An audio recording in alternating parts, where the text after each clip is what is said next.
Hai guys, Assalamualaikum. Okay, baik.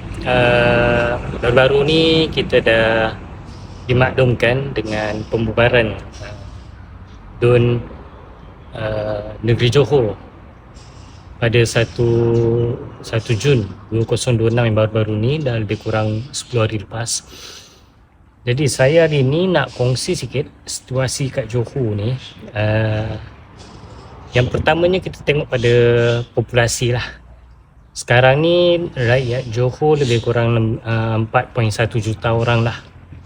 4.1 juta orang, dengan Melayu mendominasi sebanyak 60%, Cina sebanyak 33%, dan baki kaum India sebanyak 6%. Dan setakat yang ada pada hari ini, Barisan Nasional ataupun BN sekarang ni Jeddah memiliki 40 kerusi, dan PH dia ada lebih kurang dalam 12 kerusi. PN ada 3 kerusi, dan baki adalah lain-lain lah, muda dan ada serpihan keadilan. Jadi ini semua adalah fakta yang kalau kita cari sekalipun dekat ChatGPT ke, kita cari dekat Google ke, kat mana-mana pun kita akan jumpa fakta ni lah.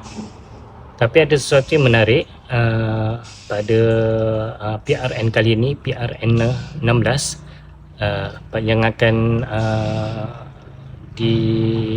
dilaksanakan ataupun yang akan diumumkan oleh SPR lebih kurang dalam 2-3 hari ni, insyaAllah.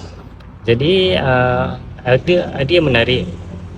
Setakat ni kalau kita lihat, Barisan Nasional dia dah katalah yang dia akan bertanding solo untuk 56 kerusi. Maknanya dia bergerak solo lah dengan BN, dengan komposisinya lah.